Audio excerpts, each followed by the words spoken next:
Hello, good morning friends. तर आपण modern हिस्ट्रीमध्ये जे युरोपियनांच्या आगमनापासून जो पहिला टर्म आहे ब्रिटिश ईस्ट इंडिया कंपनीचा, जो इसवी सन 1600 ते 1672 पर्यंतचा पहिला टर्म आपण अभ्यासलेला आहे. त्याच्यामध्ये युद्ध वगैरे आली, आपण सामोरही गेलेलो आहोत. परंतु हा जो कंपनीचा व्यापार कालखंड होता, कोणता? कंपनीचा व्यापार कालखंड. आता आपण दुसऱ्या टप्प्यामध्ये बघणार आहोत 1773 ते 1858 पर्यंतचा. हा काय आपण बघणार आहोत? कंपनीचं शासन आणि त्याच्यावरती ब्रिटिश पार्लमेंटचं नियंत्रण. आतापर्यंत जी कंपनी ही व्यापार करत होती आणि अशा कोणत्या गोष्टी घडल्या की या कंपनीवरती ब्रिटिश पार्लमेंटला नियंत्रण ठेवावं लागलं, तर ते आपण बघणार आहोत. रेग्युलेटिंग ॲक्ट का पारित झाला, त्या पारित होण्यामागची कारणे आपण बघणार आहोत अगोदर. त्यानंतर आपण रेग्युलेटिंग ॲक्ट, त्यानंतर दर 20 वर्षांत झालेले ॲक्ट आपण बघणार आहोत. 1784, 1793, 1813, 1833, 1853 अशा प्रकारचे ॲक्ट आपण बघणार आहोत, ज्यालाच चार्टर ॲक्ट म्हणतो. आणि या ॲक्टनुसार आजपर्यंत जी कंपनी फक्त व्यापाराच्या दृष्टिकोनातून व्यापार करत होती आणि हळूहळू तिनं मग राजकीय सत्ता आपल्या हातात घेतली आणि एकीकडे आंतरराष्ट्रीय स्तरावरती अमेरिकेमधील सत्ता जात असताना दुसरीकडे भारतामध्ये या ब्रिटिशांनी आपली सत्ता कशी स्थिर स्थावर केलेली आहे ते आपल्याला दिसून येईल. तर आपण सुरुवातीला जी पार्श्वभूमी आहे रेग्युलेटिंग ॲक्टची ती बघणार आहोत. तर बघा, ब्रिटिश ईस्ट इंडिया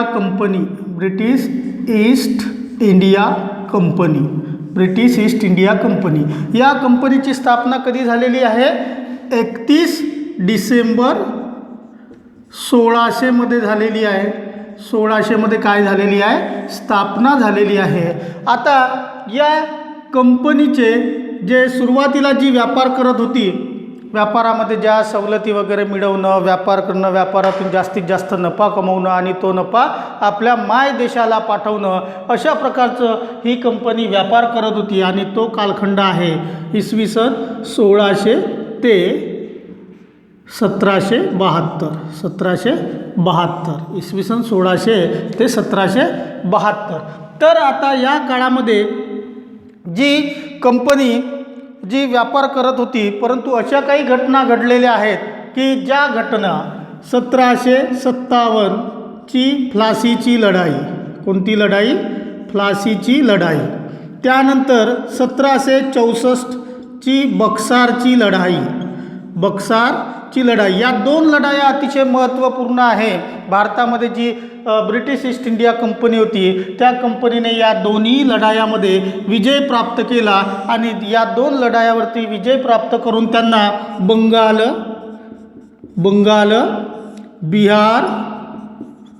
बिहार आणि ओरिसा या 3 प्रांताच्या दिवाणीचे हक्क मिळाले. किती प्रांताच्या? या 3 प्रांताच्या दिवाणीचे हक्क मिळाले. कशाचे हक्क? दिवाणी म्हणजे काय? महसूल गोळा करण्याचे हक्क. आणि यामध्येच 1765ला रॉबर्ट क्लाइव्ह याने काय केलेलं आहे? या बंगालमध्ये दुहेरी राज्यव्यवस्था स्थापन केली. कोणती राज्यव्यवस्था? दुहेरी राज्यव्यवस्था. आपण मागच्या लेक्चरमध्ये शिकलेलो आहोत दुहेरी राज्यव्यवस्था म्हणजे काय. या दुहेरी राज्यव्यवस्थेतून बंगाल प्रांताचं कसं नुकसान झालं, बंगाल प्रांत कसा बुके कंगाल झाला आणि या बंगाल प्रांतामध्ये या द्वैध शासनामुळे 1770 मध्ये मोठ्या प्रमाणात दुष्काळ पडला आणि या दुष्काळामध्ये लाखो लोकांचा काय झालेला आहे? मृत्यू झालेला आहे. तर या दुहेरी राज्यव्यवस्था 1765 ते 1772 पर्यंत चाललेली आहे. आणि या दुहेरी राज्यव्यवस्थेमध्ये या बंगालची एवढी लूट करण्यात आलेली आहे. याचा जनक कोण? Robert Clive. नाव लक्षात ठेवा, रॉबर्ट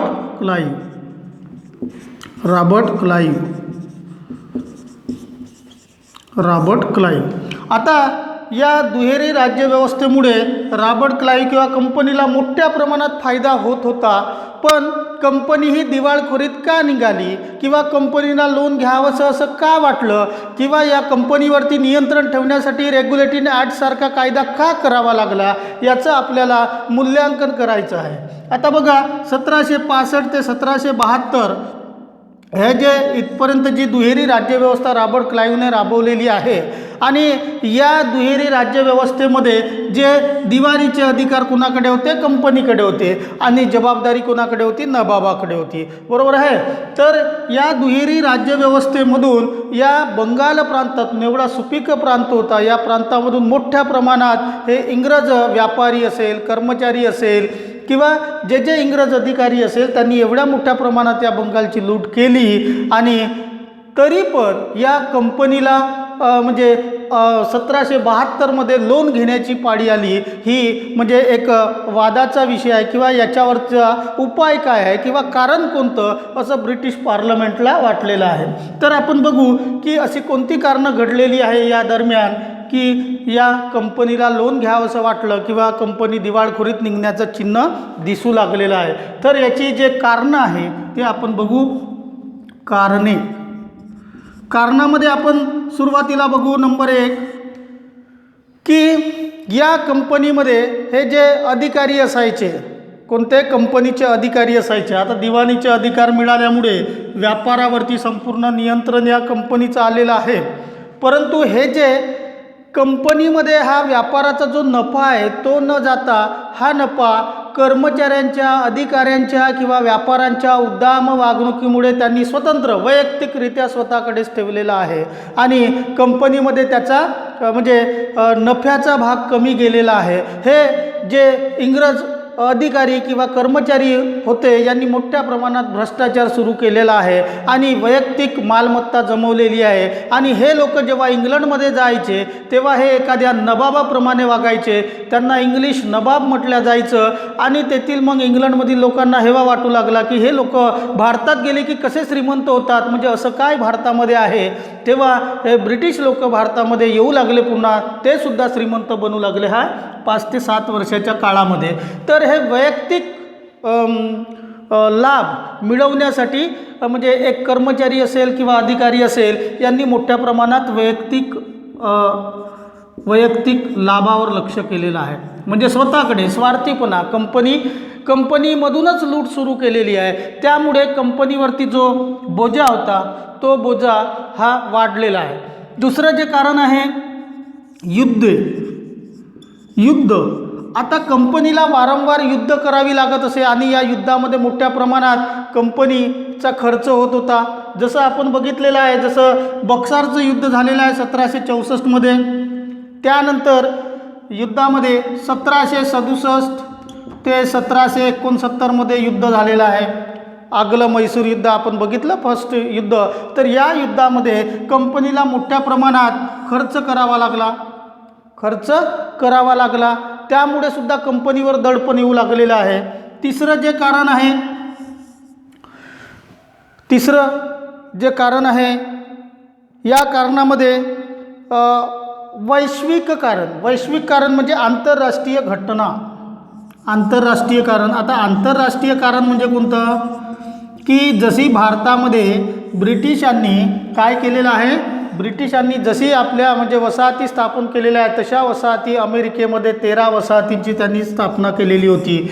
परंतु या इंग्लंडच्या विरोधात काय सुरू झालेलं आहे की तिथे 13ही वसाहतींनी मिळून एक स्वतंत्र आंदोलन सुरू केलेलं आहे आणि त्या आंदोलनामध्ये जे म्हणजे इंग्रज आणि अमेरिका यांच्यामध्ये युद्ध चालू झालेलं आहे.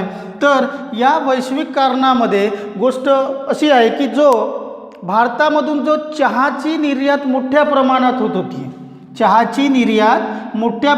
होत होती, तर या चहाच्या निर्यातीमध्ये ब्रिटिश पार्लमेंटने एक रूल केलेला होता आणि त्या रूलनुसार जो भारतातील चहा होता तो सर्वप्रथम कुठे आणायचा, ब्रिटनमध्ये आणल्यानंतर तो माल इतर वसाहतीमध्ये जसं अमेरिका असेल किंवा इतर ब्रिटिशांच्या बाकी वसाहती असेल त्या वसाहतीमध्ये तो चहा तिथून एक्सपोर्ट करायचा किंवा निर्यात करायचा. त्यामुळे काय झालं की हे ब्रिटिश जो देश होता या चहावरती त्यांनी मोठ्या प्रमाणात कर लावलेले होते. आता बघा, जो भारत आहे, भारतामधून चहा निर्यात कुठे व्हायचा? आता अमेरिका असेल, अमेरिका, भारत आणि ब्रिटन, भारतामधून चहा निर्यात व्हायचा. कोण करायचं? British east India company. कुठे करायची? ते डायरेक्ट भारत ते अमेरिका जाऊ दिला जायचा नाही. भारतामधून चहा ब्रिटनमध्ये यायचा आणि ब्रिटनमधून मग कुठे जायचा? अमेरिकेमध्ये जायचा. त्यामुळे जो अमेरिकन वसाहतवाल्यांना हा चहावरती जो म्हणजे आगाऊचा कर आहे तो जास्तीचा कर भरून द्यावा लागत असे. आणि तुम्हाला एक घटना आहे, आपण पुढच्या वर्षी म्हणजे 5th सेमेस्टरला शिकणार आहोत. ती घटना बोस्टन टी पार्टी ही याच्याशीच निगडीत आहे. कोणती? Boston T party. तर या घटनेवरून जो ब्रिटन जो होता, जो मोठ्या प्रमाणात टॅक्स लावून तो टॅक्स मग त्या चहावरती अमेरिकेमध्ये जायचा. आणि अशाच एका घटनेमध्ये या बोस्टन बंदरामध्ये ज्या चहाच्या पेट्या होत्या टॅक्स लावलेल्या, वसाहतवाल्यांनी विरोध केला आणि मग या बोस्टन बंदरामध्ये त्या चहाच्या पेट्या उलटवलेल्या आहेत, त्यांचा विरोध केलेला आहे. त्यालाच एक प्रकारे सागरामध्ये जे मासे असतात त्यांना एक पार्टी देण्यात आलेली आहे. 342 पेट्या त्यांनी उलटवलेल्या आहे. त्याची किंमत 10 लाख पौंड होती, 342 पेट्या. आणि त्या या आंदोलनाचं नेतृत्व सॅम्युअल ॲडम्स याने केलेलं आहे. तर बोस्टन टी पार्टीमध्ये आपण पुढच्या सेमेस्टरला शिकूच तर 342 पेट्या चहाच्या उलटवलेल्या होत्या. आणि त्यामुळे मग झालं काय की हे जे वसाहतवाले, जे ब्रिटनचे जे वसाहतवाले होते ते त्यांच्या ठिकाणी म्हणजे चहा निर्यात होत नव्हता आणि ब्रिटनच्या गोदामामध्ये चहा पडून राहिलेला होता. म्हणजे विक्रीच नाही, त्याचा एक्सपोर्टच नाही, तर ब्रिटनच्या गोदामामध्ये चहा पडून राहिलेला होता. आणि या म्हणजे जो त्या काळी म्हणजे अमर्याद नफा देणारा हा चहाचा व्यवसाय होता किंवा चहाचा व्यापार होता. या घटनांमुळे मग चहामधून प्रॉफिट व्हायचं का लॉस व्हायचा? कारण ब्रिटनच्या गोदामामध्ये काय चहा पडून असायचा. त्यामुळे मग चहाच्या व्यापारामधून सुद्धा कंपनीला काय येत होता? तोटा येत होता. काय येत होता? तोटा येत होता. यामुळे सुद्धा हा कंपनी म्हणजे एक प्रकारे दिवाळखोरीत निघणार होती. त्यानंतर वैयक्तिक लाभ आपण बघितलं, वैश्विक कारण बघितलं, युद्ध बघितलं, कर्मचाऱ्यांचा स्वतः म्हणजे लाभ, वैयक्तिक लाभ बघितला. त्यामुळे कंपनीकडे ही जरी दुहेरी राज्यव्यवस्थेच्या माध्यमातून जी बंगालची मोठ्या प्रमाणात लूट होत होती तरी या कंपनीला काय करावं लागलं की लोन घेण्यासाठी ब्रिटिश पार्लमेंटकडे हात पसरवावे लागले. आता बघा, यामुळेच मग काय झालं, ब्रिटिश पार्लमेंटने मग विचार केला की असं कोणतं कारण आहे की म्हणजे एवढं प्रॉफिट होऊन सुद्धा आपल्याला काय म्हणजे हे कंपनी जे आहे लोन मागत आहे, म्हणजे याच्यामध्ये काहीतरी कशी आहे गडबड आहे. गडबड असल्यामुळे मग त्यांनी एक समिती नियुक्त केली. त्यावेळेचे जे पंतप्रधान होते ब्रिटनचे लॉर्ड नाव लक्षात ठेवा, लॉर्ड नॉर्थ यांनी मग एक समिती स्थापन केली. कारण बघा, ब्रिटिश पार्लमेंटमध्ये जे व्यापारी होते किंवा संसद सदस्य होते त्यांचेसुद्धा या ब्रिटिश ईस्ट इंडिया कंपनीमध्ये काय होते? शेअर्स होते. आपण बघितलेलं आहे 31 डिसेंबर 1600 जेव्हा एलिझाबेथ ने सुद्धा तिचेसुद्धा शेअर्स या कंपनीमध्ये होते. तेव्हापासून जे व्यापारी असेल, संसद सदस्य असेल किंवा इतर जे मोठे व्यापारी लोक होते त्यांनी या कंपनीमध्ये आपली गुंतवणूक केलेली होती, शेअर्स होते. मग त्यामुळे या लोकांनी मग या ब्रिटिश पार्लमेंटमध्ये दबाव आणला. लॉर्ड नॉर्थचं जेव्हा सरकार असताना तेव्हा सरकारला नाईलाजास्तव मग या कंपनीला मग काय कर्ज देणं म्हणजे ठरलेलं होतं, कर्ज देणं ठरलेलं होतं. किती कर्ज देणं ठरलेलं होतं? 10 लाख पौंड कर्ज. आता बघा काय झालं की 10 लाखाचं कर्ज या ब्रिटिश पार्लमेंटमध्ये पारित झालं. पण लॉर्ड नॉर्थने असं ठरवलं की एवढं सुद्धा या भारतामधून प्रॉफिट होत असून या कंपनीवर अशी नामुष्की का आली, कर्ज घेण्याचं का ठरलं? तर याच्यासाठी मग चौकशी करण्यासाठी किंवा या कंपनीवरती नियंत्रण मिळवण्यासाठी मग काय केलेलं आहे, 1773चा रेग्युलेटिंग ॲक्ट हा पारित करण्यात आलेला आहे. रेग्युलेटिंग ॲक्ट हा पारित करण्यात आलेला आहे, 1773चा रेग्युलेटिंग ॲक्ट. आता बघा 1773चा रेग्युलेटिंग ॲक्ट पारित करण्याची कारणे आपल्याला कळलेली आहे. कशा पद्धतीनं म्हणजे कशा आंतरराष्ट्रीय घटना असेल किंवा कंपनी कर्मचाऱ्यांचा वैयक्तिक लाभ असेल किंवा भारतातील युद्ध असेल किंवा हा चहाचा व्यापार असेल, यामुळे कंपनी तोट्यात जात होती आणि कंपनीनं जेव्हा ब्रिटिश पार्लमेंटकडे आपलं काय कर्जासाठी हात पसरले तेव्हा लॉर्ड नॉर्थ सरकारने मग काय केलेलं आहे, एक चौकशी समिती नेमून म्हणजे या कंपनीचं म्हणजे काय चौकशी केली आणि त्यांना 10 लाखाऐवजी सुरुवातीला 10 लाखाची मागणी केलेली होती, परंतु 10 लाखाच्या ऐवजी 14 लाख पौंडाचं कर्ज या लॉर्ड नॉर्थने जाहीर केलेला आहे ब्रिटिश पार्लमेंटने. पण यांच्यावरती नियंत्रण ठेवण्यासाठी कोणता कायदा केलेला आहे, रेग्युलेटिंग ॲक्ट हा कायदा केलेला आहे. आणि या रेग्युलेटिंग ॲक्टपासूनच या कंपनीचं काय केलेलं आहे, प्रशासन किंवा ब्रिटिश पार्लमेंटचं अप्रत्यक्षरित्या या कंपनीवरती नियंत्रण प्रस्थापित झालेलं आहे. आता बघा आपण जे कायदे बघणार आहोत या ब्रिटिश ईस्ट इंडिया कंपनीचा जो पहिला टप्पा होता 1600 ते 1772, यामध्ये कंपनी फक्त व्यापारच करत होती. आणि या सर्व कारणामुळे 1765 ते 1772 या दरम्यान जी काही परिस्थिती उद्भवली त्यामुळे कंपनीला काय करावं लागलं आहे, तर कर्ज घ्यावं लागलं आहे. आणि मग कंपनीवरती नियंत्रण मिळवण्यासाठी कोणता ॲक्ट, रेग्युलेटिंग ॲक्ट पारित झालेला आहे. आपला पहिला टर्म किंवा पहिला जो मुद्दा होता किंवा टप्पा होता इसवी सन 1600 ते 1772 इथे संपलेला आहे. आता जो दुसरा मुद्दा आहे, दुसरा टप्पा आहे 1773 ते 1858, हा दुसरा टप्पा आहे. हा कोणता टप्पा आहे, दुसरा टप्पा आहे. तर या दुसऱ्या टप्प्यामध्ये 1773 जो रेग्युलेटिंग ॲक्ट आला, रेग्युलेटिंग ॲक्ट कधी 1773. 1784 पिट्स इंडिया ॲक्ट आला. त्यानंतर 1793 73ला 20 वर्ष पूर्ण झाली म्हणून 93ला कायदा करण्यात आला. त्यानंतर 1813 1833 आणि 1853 हे जे कायदे केलेले आहेत दर 20 वर्षांनी यांना काय म्हणतात, चार्टर ॲक्ट म्हणतात. आणि या कायद्याच्या माध्यमातून अप्रत्यक्षरित्या ब्रिटिश पार्लमेंटने कंपनीद्वारा भारताच्या राजकारणामध्ये, अर्थकारणामध्ये, समाजकारणामध्ये काय केलेलं आहे, मोठ्या प्रमाणात हस्तक्षेप केलेला आहे. टप्प्याटप्प्यानं आपण बघितलं की जसं सतीप्रथा विरोधी कायदा, विधवा पुनर्विवाह कायदा असेल किंवा शिक्षणाचं, जसं 1813 शिक्षणाची सुरुवात झाली, ख्रिश्चन मिशनऱ्यांना या भारतामध्ये प्रवेश केलेला आहे. किंवा 1813 शिक्षणावरती 1 लाख रुपये तरतूद केलेली आहे 1813. त्यानंतर आपण बघितलं 1833 तीच 1 लाखाची तरतूद 10 लाखावर नेलेली आहे. आणि TB मेक्कॅले यांचं जे आधुनिक शिक्षण पद्धती म्हणजे जे इंग्लंडचं आहे, जे इंग्लंड या देशामध्ये आहे ते या म्हणजे भारतीय वसाहत होता. आणि या भारताच्या वसाहतीवरती मग त्यांनी इंग्लंडची संस्कृती असेल, शिक्षण असेल, सामाजिक म्हणजे ज्या नीती असेल, म्हणजे शिक्षण असेल, सामाजिक, धार्मिक, राजकीय सर्व क्षेत्रावरती या ब्रिटिशांचा प्रभाव पडलेला दिसतो. आणि हाच जो या कायद्याच्याद्वारे या म्हणजे भारत जी वसाहत होता त्या वसाहतीमध्ये त्यांनी आपली संस्कृती, राजकारण, समाजकारण सर्वच प्रकारे, व्यापार असेल, न्यायविषयक धोरण असेल, प्रशासन असेल, संपूर्ण धोरणे ही या कायद्याद्वारे काय केलेली आहे, लादलेली आहे असं आपल्याला म्हणता येईल. आणि त्याची सुरुवात, प्रशासनीयाची सुरुवात काय झाली, रेग्युलेटिंग ॲक्टपासून सुरू झालेली आहे. हा दुसरा टप्पा आहे 1773चा.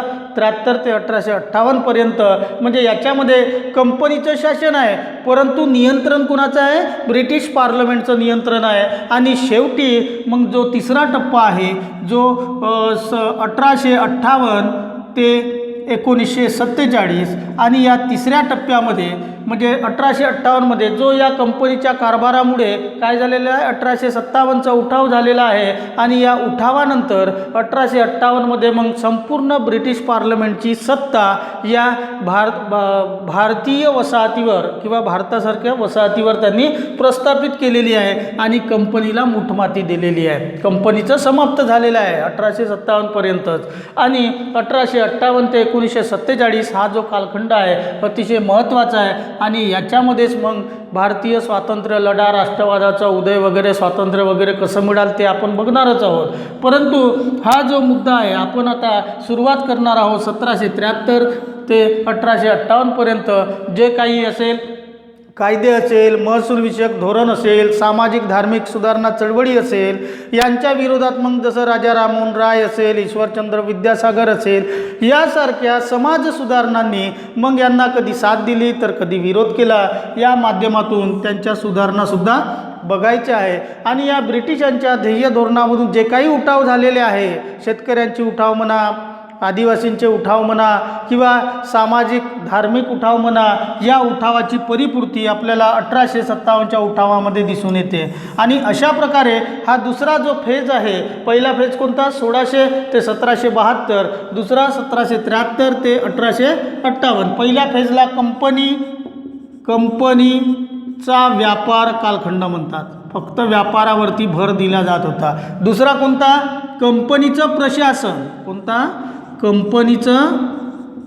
कंपनीचे प्रशासन, पण ब्रिटिश पार्लमेंटचे नियंत्रणासाठीच हे जे 1773चा कायदा असेल किंवा 84चा असेल, 93 असेल, 13 असेल किंवा 1833, 1853 असेल, हे ब्रिटिश पार्लमेंटचे नियंत्रण ठेवण्यासाठीच हे कायदे करण्यात आलेले आहे. म्हणून या कालखंडाला, या फेजला कंपनीचे प्रशासन पण पार्लमेंटचे नियंत्रण असं संबोधले जाते. आणि तिसरा जो आहे संपूर्णपणे ब्रिटिश पार्लमेंटचे नियंत्रण आहे, प्रशासन आहे, सर्वच काही आहे की नाही. तर अशा प्रकारची आपल्याला या 3 फेजमध्ये पहिला टप्पा आपला समाप्त झालेला आहे. आता जो दुसरा टप्पा आहे 1773 ते 1858, आपण या 1773च्या जो कायदा आहे त्या कायद्याची कलमे आणि तो कायदा आपण एक प्रकारे, हे जे कायदे वगैरे आहे राज्यशास्त्रामध्ये आहे, परंतु काय ते संविधानाच्या हिशोबाने आहे. तर आपल्याला ऐतिहासिक दृष्टिकोन किंवा इतिहासाच्या दृष्टिकोनातून आपल्याला हे कायद्याचा अभ्यास करायचा आहे. आणि या कायद्याचा अभ्यास आपण पुढच्या लेक्चरपासून सुरू करू 1773च्या. ओके, धन्यवाद.